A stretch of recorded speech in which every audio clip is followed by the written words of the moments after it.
Kung tutuusin, maraming nakakainis na tao. At napakadali naman ang mainis ang marami sa atin.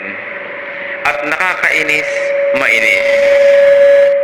Di ba mahirap po na mainis, mahirap na uminit ang ulo mo, sumikip ang iyong hininga dahil naiinis ka sa tao. Paano ba hindi mainis? Yan po ang isa sa mga pinakamadalas matanong sa anyong lingkod. Paano ba maiiwasang mainis sa kabila ng lahat at ng katotohanan na ang dami naman talaga nakakainis? At ang tanong, sino pong kinakainisan nyo? Na kahit ngayon, katakailang kanta, pero actually may nakakainisan kayong tao. Pag naaalala nyo o nakita nyo sa uli, may inis na naman kayo. Ang title ng pag-aaral natin ngayon, huwag ka nang mainis sa Kanya. Salamat Panginoon dahil kayo pwede naming tanungin. Maaari kaming lumapit sa inyo at maghanap ng karunungan para i-apply sa pang-araw-araw na buhay namin. Napakalaking sagabal sa aming kabanalan, sa kapayapaan at sa aming kalusugan ang mainis. Kaya itong bagay na ito, Panginoon, turuan niyo po kami. Bigyan niyo kami ng kaliwanagan at ngayon humihingi kami ng kapatawaran sa aming mga kasalanan. We declare to you, Lord, our sinfulness. We come short of your glory. We commit sins and we omit good things that we should be doing. Patawarin niyo po kami, Lord, and thank you that you remember that we are dust. Fill us with your holiness, cleanse us with the blood of your Son, Jesus, make us whole, and now guide us unto practical wisdom para hindi kami mainis o mabawasan ang pagiging mainisin namin. We ask you to be our speaker. May your voice be king over this gathering. We ask you, Lord, to speak powerfully, majestically, and speak in a way that will heal us, lead us. In the name of Jesus, your Son, we pray. Amen. Talagang maraming taong nakakainis. Kahit ka pa Kristiyano, kahit ka pa Bible lang Bible, totoo yan. Many people could really be very irritating, annoying, vexing. Genesis 6:5, the Lord saw how bad the people on the earth were, and that everything they thought and planned was evil. Bagong-bago pa lang ang creation na isa na yan sa mga nakita natin na ang daming naiimbento ng taong mga kabalbalan, kasinungalingan, kasamaan. At dahil doon, nakakainis tuloy sila. O kaya dahil ikaw yung taong maraming kasalanan, nagiging mainisin ka tuloy dahil madali kang mga influensya, madala ng mga damdamin. At talaga rin namang bukod sa maraming nakakainis, marami ring taong sadyang maiinisin. Pero normal lang mainis. Normal in the sense na a big majority of people will always have a tendency na mainis. 1 Kings 19:4, si Elisha, sabi niya, I'm no better off than my ancestors. I might be a prophet, I might be blessed, the Lord might have dealt with me powerfully and used me even mightily, pero hindi rin naman talaga ako nakakaangat o nakahihigit sa aking mga ninuno. Pare-pareho lang kami mga pagkukulang. In Psalm 103:14, God knows we are made of dust. So huwag masyadong ipagtaka kung kayo mainisin. Huwag laging mag-guilty na parang napaka-solo mo na lang yung kasalanan na yon. Kasi talaga namang mas maraming ganun ang kinakawayan. Kung sino man ang kinainisan mo, ang dapat na lang nating isipin, huwag ka nang mainis sa Kanya. Kasi, nagkakasala ka. So, huwag ka na lang mainis. Dahil ikaw yung talo, ikaw yung malulugi, ikaw yung magbabayad. You sin in the process. Kasi pag nainis tayo, may nagagawa tayong hindi maganda, may nasasabi o naiisip man lang tayong hindi maganda. At kung minsan may ginagawa pa tayo laban doon sa taong kinakainisan natin, therefore, how can you be sinless when you will always allow yourself na mainis? Huwag ka na lang mainis kasi apektado ka. Apektado ang iyong presyo ng dugo, apektado ang ekspresyon ng iyong muka, ang gana mong kumain, apektado ang iyong trabaho, ang iyong kilos, at syempre, ikaw naman ang mawawalan. You only get affected. Matthew 5:22, but I promise you that if you're angry with someone, you will have to stand trial. If you call someone a fool, you will be taken to court. And if you say that someone is worthless, you will be in danger of the fires of hell. Ang Panginoong Hesus mismo ang may sabi, kung nagagalit ka, at syempre, kakambal naman ng inis yung galit, meron ba namang naiinis na hindi nagagalit? It takes a great skill na mainis, tapos hindi magalit. Usually, magkadikit yan.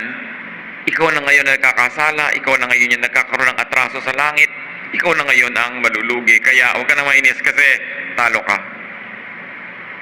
Ang mainis, talo. You only lose physically. Why? Your health is affected. You only lose mentally because instead of focusing on fruitful thoughts, you begin to dwell on sometimes even destructive thoughts. Not only negative, but it could also be destructive. You lose emotionally. Ikaw itong magagalit, ikaw itong malulungkot, ikaw itong makakagawa ng mga mali na may magagalit pang iba sa'yo, magdaramdam pa sa'yo, talong-talo ka. And above all, you lose spiritually. Ang ating mga espiritu ay naapektuhan, narurumihan, nadadamage, pag tayo nainis. So, paano ba hindi mainis? Pwede ba yun? How not to be vexed? First of all, remember that people are imperfect. Romans 10:103-14, God knows that we are made of dust. I am made of dust, you are made of dust, and when you think of others as also made of dust, meron tayong pagkukunan ng pangunawa, ng pagpapasensya, ng pagpapatawad. Imperfect ang mga tao. So, ang mangyayari niyan, hindi nila laging magagawa yung inaasahan natin gagawin nila. Hindi sila na magiging kasimbuti ng ating inaakala o kaya ay hinahanap kasi imperfect sila. Paano pa hindi mainis? Remember that you would be measured as you measured others. Matthew 7:1-2, don't condemn others. And God won't condemn you. God will be as hard on you as you are on others. He will treat you exactly as you treat them. So sabi, huwag ka na lang na manghusga o magkondena ng mga tao kasi kung paano mo sila sinusukat, ganun ka susukatin ng Diyos. Kung madali ka mainis sa tao, maiinis din sa iyo ang Diyos. Kung hindi ka makapagpasensya, hindi ka rin pagpapasensyahan. Hindi ka magpatawad, hindi ka rin patatawarin. Naiirita ka lagi sa mga tao pag nagkakamali sila sa standard mo. So pag nagkakamali ka rin sa standard ng Diyos, maiirita rin siya sa iyo. Because the measure you give is the measure you get. So sinisikap natin hindi mainis para hindi tayo talo physically, emotionally, socially, and spiritually. Remember not to judge. Ba't ka naiinis? Naiinis ka kasi, nanghuhusga ka. You get irritated because you judge people. Iniisip mong blank siya. Kaya ka nainis. Ano yon? Meron diyang pakalat-kalat, inis na inis ka, iniisip mong blank siya, na nananadya siya. Iniisip mo lang yun. Merong nagawa siya na ikinainis mo, iniisip mong malicious siya. Iniisip mong naghahamon siya, hindi naman pala, hindi siya aware na nandun ka, iniisip mo, nakahamon yata ito. So, madalas nainis tayo because we judge people. Ina-assign natin sa kanila ang ginagawa, yung iniisip natin na gusto nilang gawin. Kaya dapat natandaan natin yung blank na yan, no?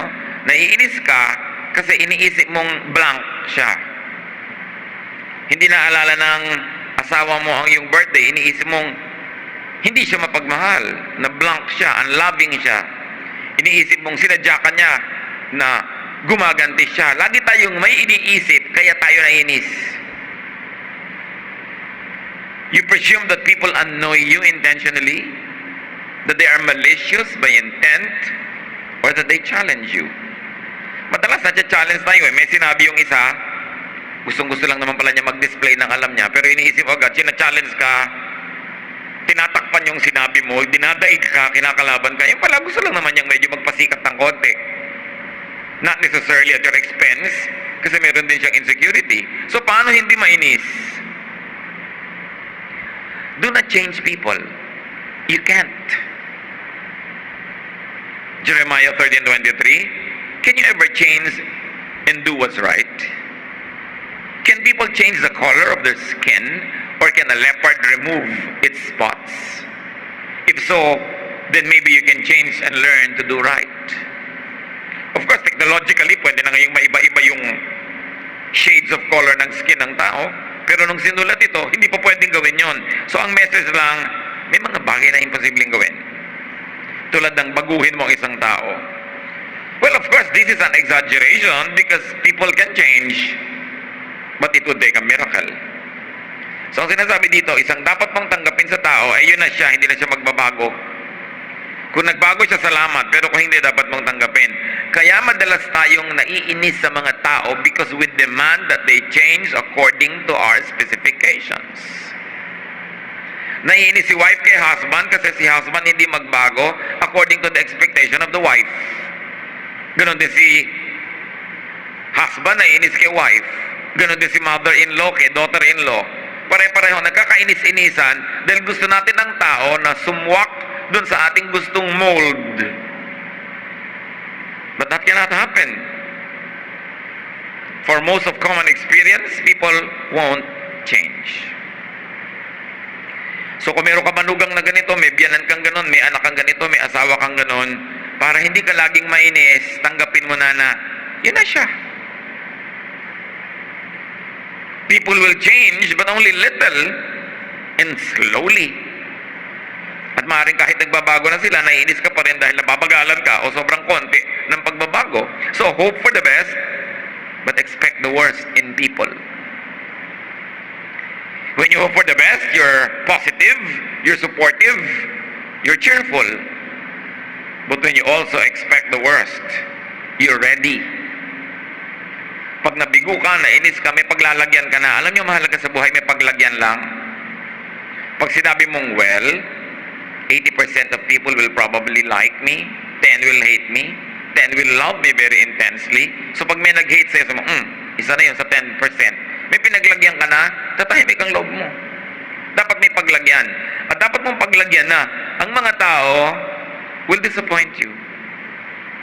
Sinasadya man nila o hindi. Na ang mga tao will be selfish. We are wired to be selfish so that we will preserve our lives. So pag ang tao nagiging selfish, well, naturally, nature wired people to be selfish so that they will survive. They will take care of their life. At pagka nagkagip yan, they will take care of their life more than your life. Sinadya ng kalikasan na ipoprotect mo ang sarili mo para ma-preserve mo ang sarili mo at yung species where you belong. Pagka may pinaglagyan tayo nun, nababawasan ang inis. Pag sinabi mo lang, asawa ko talaga, alam mo, laki ng mga tamad yan eh. Tamad yung tatay niya, tamad yung nanay niya. So pag tatamad-tamad, there goes the genes, kumandar, may pinaglagyan ka. May mga lahi naman talaga, mga lahi ng tamada. May mga lahi na OC, may mga lahi na mga salaula. May mga lahing malilinis. So, kung hindi mo matatanggap yun, huwag mo pakasalan. Sabi mo, girlfriend, boyfriend, punta naman tayo sa bahay niyo, magstay tayo doon maghapon. Tingnan mo kung magugusto mo yung kostumbre. Kasi kadalasan, kung ano yung pamilya niya, magiging ganon din siya. Although may mga shining examples na nagiging ibang-iba, pero exception yun. Kung gusto mong malaman kung ano magiging itsura ng girlfriend mo pag matanda na siya, tingnan mo yung nanay ngayon. Saan pa siya kukuha ng mukha? Diba? Nasa lahi lang yan, lahi-lahi. So pag sabi mong, there goes the lahi, there goes the dugo, there goes the genes, papayapa ka na, hindi mo na nilalabanan yung agos. To avoid getting angry at people, accept that they are imperfect. Inspire them, help them, pray for them to be better. But accept that they are imperfect. That they have a fallen nature. Na talagang tayo ipinanganak sa pagkakasala. That they probably won't change for the better. Kaya nga ang pagpapakasal, pagtanggap tinatanggap mo ang tao, hindi for what the person can become, but for what the person already is. Kaya nga sinasabi, for better or for worse. Maging better man yan, maging worse man, tanggap mo na. To avoid getting angry at people, accept them. Sa mga may asawa sa inyo, gusto ko itanong, Sa puntong ito ng inyong pagiging may asawa, natanggap nyo na ba ang asawa nyo? O itinatanggi-tanggi pa ninyo na ayaw ko sa kanya, ayaw ko ng ugali nito, ayaw ko ng ganon, ayaw ko ng ganon. Habang buhay na lang kayong merong tunggali, natanggap nyo na ba? Lalong-lalo naman yung mga magulang, natanggap nyo na ba mga anak nyo na ganyan talaga? Yan ang anak nyo. Kung kayong magulang ang kauna-unahang hindi tatanggap sa anak nyo, sino pang inaasahan yung tatanggap dyan? Natanggap nyo na ba ang inyong mga sarili? Na yes, meron akong katangian, pero meron akong kapintasan. I'll do my best with God's help. But knowing that the leopard cannot change its spots, I will still accept myself, though I fail by my own standards. Kasi baka gumagawa ka ng pang-iba, standard, hindi pang sayo. This is probably Jesus' secret. Why He loved everybody. Because He accepted everybody. O ganito ka, sige, acceptin kita. Nakakainit naman talaga ng ulo yung mga disciples niya. Di ba kakasabi lang, nalimutan na naman, mali na naman, mali-mali ang mga application. Sabi ko, ay, nako, how long will I be with this generation? Pero love pa rin siya ng love. Do not wait for people to change. You'll wait in vain. Or, you'll wait a long time kung magbabago man siya. Dapat pag ang tao nagbago according to what you like, bonus na lang. Pero hindi man magbago, yun na yung price nyo, tanggapin nyo na. So don't hold your breath waiting for people to change. Continue living. Enjoy as much as you can. And just take people as you find them. Now, because they won't change, do something more doable. You change. Hindi mo nun pwedeng kontrolin yung iba, pero ikaw, mas may kontrol sa sarili mo. You change your interpretation of what they do. Halimbawa, ting umaga, may kapitbahay kayong kanta ng kanta, nagigising ka. Nananadya talaga to. Talagang ignorant itong kapitbahay ko. Talagang tagabundok ang ugali nito. Mainis ka na. Pero pag sinabi mong, ang dami siguro niyang problema, sa pagkanta na lang nakakahinga-hinga, baka mamaya padalan mo pa ng ulam. Kung hindi sila nagbabago, ikaw magbago ng pananaw. Change your point of view. Pag masyado tayong defensive, nagiging mainisin tayo eh. Pero pag mas labing ka, hindi ka insecure, hindi mo iniisip na lagi kang sinasadya, kinakawawa, iniisip mo, siguro siya ang kawawa. Siguro may kailangan siya. Bakit yung magsasalita na lang ako, kinakat ako nitong tao na to? Well, siguro kailangan niya maging star. Baka hindi siya naging star ever. So sige, ikaw na yung star. Pwede mong pagbigyan. Bakit yung may maganda akong damit, naiinis tong kumari ko? So siguro na iinggit siya sa'yo. So sabihin mong, well, papagita ko na lang konti para huwag siya ma-insecure. Total, hindi naman ako mag-iiba kung mag-a-adjust ako ng konti. Pero pag sabi mo, naiinggit siya sa akin, lalo ko siyang iinggitin, ano mangyayari sa buhay niyo? Change the way you think. Then you could be in control. At least yung pag-iisip nyo, kapatid, kaya nyo kontrolin. Yung pag-iisip ng kapwa nyo, hindi nyo kayang kontrolin. So do what is doable and do not do the impossible. You could avoid getting annoyed and vexed and stressed, inis and angry just by changing the way you think. Pag merong ingay-ingay, nagising ka, inisip mo talagang walang modo to. Pero pwede mo rin isiping, kawawa naman siya, lumaki yata, walang turo na magulang. Buti pa ako, alam ko yung tama, siya hindi niya alam. So anong gagawin ko? E di, pagpapasensyahan ko siya kasi ako yung mas maraming alam eh. Romans 12:2, don't be like the people of this world, but let God change the way you think. Then you will know how to do everything that is good and pleasing to Him. So it's all about the way you think. What is the way and how is the way you think about your mother, your father? Pag utos ng utos sa iyong nanay mo, inisip mo, pala utosan lang natin, nakakainis. Or, baka hindi naman niya ako talaga gustong utusan, pero utos siya ng utos para huwag akong lumayo, kasi gusto niya akong kasama. Alam niyo ba na maraming magulang utos ng utos, pero gusto lang kasi nandun ka? Kasi pag umalis ka, baka kanya hanap-hanapin, so lagi kang inuutusan. Meron talaga mga nanay, din pala utos talaga. Pero, marami ka naman pwedeng isipin, ba't hindi mo nalang isipin yung hindi nakakainis? Bakit ang iisipin mo yung nakakainis, mainis ka tuloy? You can create your own reality. In fact, kahit nakakainis talaga yung tao, pag inisip mong hindi siya nakakainis, hindi ka nainis. Kahit nakakainis siya talaga. Ano bang mahalaga? Kung ano siya o kung ano yung nararamdaman mo? So kung hindi mo siya kayang baguhin, ang baguhin mo yung nararamdaman mo. Saan ang gagaling ang nararamdaman? Sa yung iniisip. So palitan, sabi ng Bible, ang pag-iisip. Maraming lagi nagsusumbong, naiinis sa office mate. Ano ba kasing iniisip mo sa office mate mo? Palitan mo yung pag-iisip mo. Sabi ko, meron akong office mate, lagi na lang kung magbiro, ang pangit-pangit. So anong pwede mong isipin? Talagang ito na naman ito, sasaktan na naman niya ako. O, kailangan niya ng audience. Kaya lang, very limited yung performance niya. Wala na siyang ibang alam, yun na lang. So pwede ka pa ngayon maging charitable. Meron naman nakakainis, utang ng utang. Pero pwede mo na sabihin, kawawa naman tong tao to, hindi na makaahon-ahon. Kinapalan ng mukha, kauutang, kawawa naman. Pwede ka pa ngayong maawa. At pwede ka pa rin hindi magpautang, naawa ka lang. Ngayon, nagpautang ka pa dahil kinaya mo naman, nagka-points ka pa. Change the way you think. Right now, think of people na nakakainisan nyo. Ba't kayo naiinis? Marami naman dyan, mga biyena, naiinis sa manugang. Hindi naman dahil nakakainis yung manugang. Dahil lang ayaw nyo mag-asawa yung anak nyo. Kahit ang napakasawa nun, si Santa Teresa de Avila, ayaw nyo pa rin. Hindi dahil talagang masama siyang babae. Wala siyang kwenta, kundi kahit sino sigurong babae, hindi nyo aproban.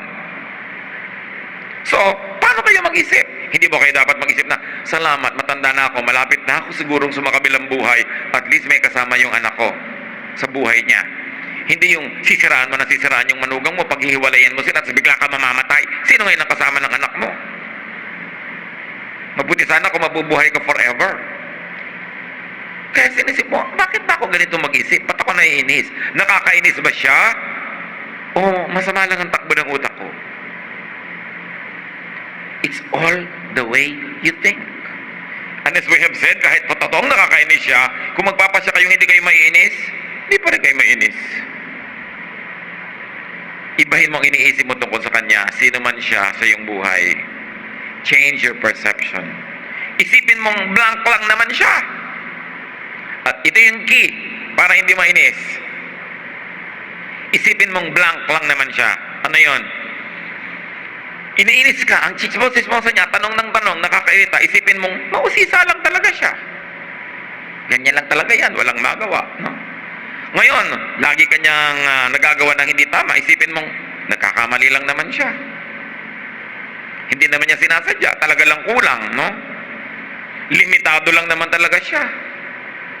Yung parang nasasakal ka na sa kanya, napaka-aggressive, isipin mo, kandarapa lang naman siya.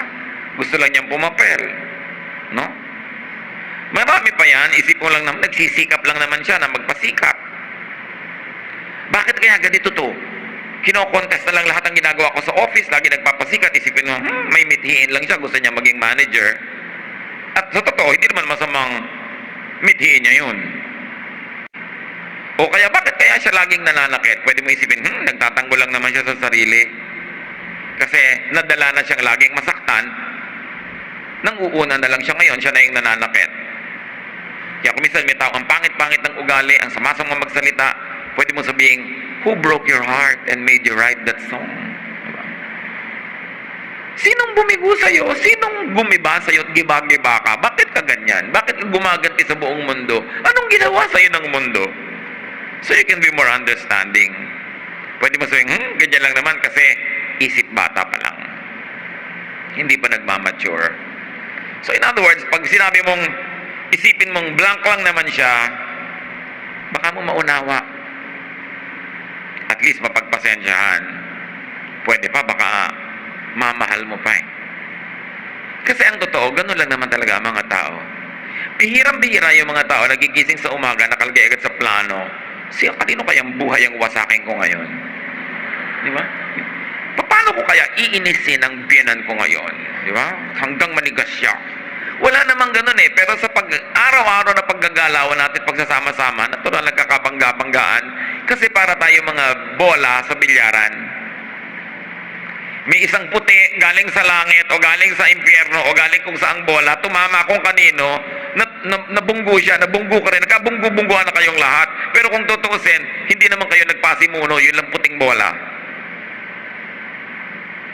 Merong nakasagasa, meron ba namang balak niyang sagasaan niya ang bata? Kaya minsan may nakasagasa, gugulpihin pa ngayon ng mga tao doon, hindi tuloy nadala yung bata sa ospital. Gumising kaya siyang hahanap ako lang sasagasaan ngayon. Nagkakaganon-ganon kasi ang buhay eh, no? Although, mag-iingat din kayo talaga, mandurukot. Saan kaya ako mandudukot ngayon? Plano na talaga yon, no? Meron talaga, pero hindi lahat ganun.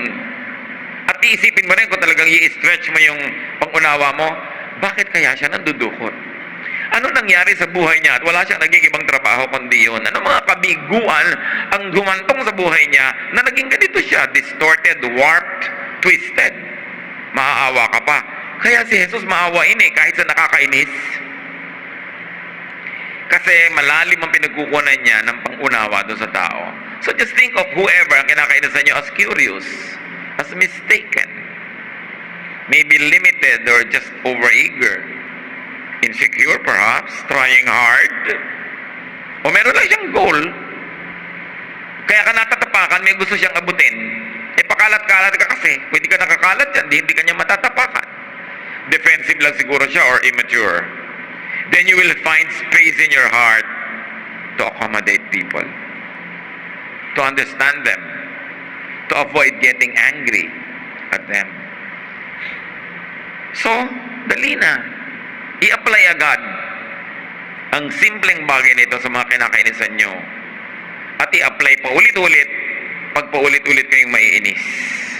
Yung ganyan lang naman siya kasi blank lang siya. Nagmamadali lang siya, kaya niya ako natapakan. Diba? May problema lang siya ngayon, kaya absent-mindedly, nabusan niya ako ng kape. Iniwan lang siguro siya ng asawa niya, kaya siya naiinggit sa mga sweethearts. Kaya siya bitter. Kung hindi mo alam, umimagine ka ng isang kwentong mahahabag ka sa kanya. Kasi kahit precise yung kwento na yun or not, napalitan yung iniisip mo. Di ba ang mahalaga yung nararamdaman mo? Hindi naman yung reality niya. Kasi yung reality mo, doon ka responsible for yourself and to God. So take good care of your health, your body, your emotion, your spirit. Bakit kayo maglalagay ng lason sa swimming pool na kayo din ang lalangoy? Bakit kayo maglalagay ng lason sa sopas na kayo rin ang kakain? Pero tuwing inapayagan mong mainis ka, nilalason mo ang sarili mong puso. Nilalason mo ang sarili mong buhay, sinisira mo ang sarili mong kalusugan, sinisira mo pa ang spiritualidad mo kasi baka magkaroon ka pa ng kaaway, mananagot ka pa kung lumaon. So lagi na lang natin sabihin, huwag ka na lang mainis sa kanya. Sabihin nyo nga sa katabi niya, sige na. Sabi naman ng katabi nyo, sige, hindi na ako mainis sa'yo kasi sa'yo ko inis eh. Di ba? Panginoong Diyos, salamat dahil pwede kaming mapaalalahanan sa isang simpleng bagay na ang totoo ay napakalaki ng epekto sa pang-araw-araw naming buhay. Maraming nakakainis. Pero pwede kaming pumili para huwag sobrang mainis o huwag na lang mainis kahit paano pa. Turuan mo kay Panginoon na maging conscious that we can change the way we think. And it is the way we think that make us angry. Yung paraan, direksyon, korte ng pag-iisip namin ang nang-iinis sa amin. So ang totoo, nasa kalooban namin ng problema, wala sa labas. Hindi do sa taong may ginawa o hindi ginawa, kundi kung paano namin binibigyan ng kahulugan ng ginagawa nila. Turuan mo kami, Lord, to discipline our thoughts. Na huwag kami pumayag na hatakin kami ng mga iniisip namin patungo sa pagkakasala, sa paggalit, sa puot, sa away. Kundi hatakin kami ng iniisip namin palapit sa inyo. Doon sa lugar na payapa ang puso namin. Hatakin kami kung saan tahimik, kung saan kami magiging maibigin, mapagpatawad, at tiwasay. The battle is really in the mind, in the spiritual realms. And so teach us, Lord, to win at that level. To win at the level of thought. Na sa isip pa lang, may control na kami. Huwag kaming sumunod sa mga kaisipan na dadalhin kami sa pagiging magagalitin. Turuan niyo po kami, Panginoon, sa aming personal life. To be watchful, to be sensitive, and to reject thoughts that cause us to sin and cause us to displease you. Panandalian tayo magbulay-bulay habang nakayuko sa presensya ng Diyos at patuloy na pakinggan ng udyok ng Espiritu. At nais kong hamunin kayo, alalahanin nyo yung mga tao, top 5 or top 3 people na pinaka-nakakainis sa buhay nyo. Madaling makainis, laging nakakainis. Subukan nyo in silence, apply to them yung blank lang naman kasi siya. Insecure lang siya. Wala lang siyang pera. Bigo lang siya. Malungkot lang kasi siya and all that. Lord, sa aming pag-a-apply, guide us so that we can be more like your Son, Jesus. Accepting, loving, forgiving, and therefore serene and peaceful. Let's be alone with the Lord in quiet moments.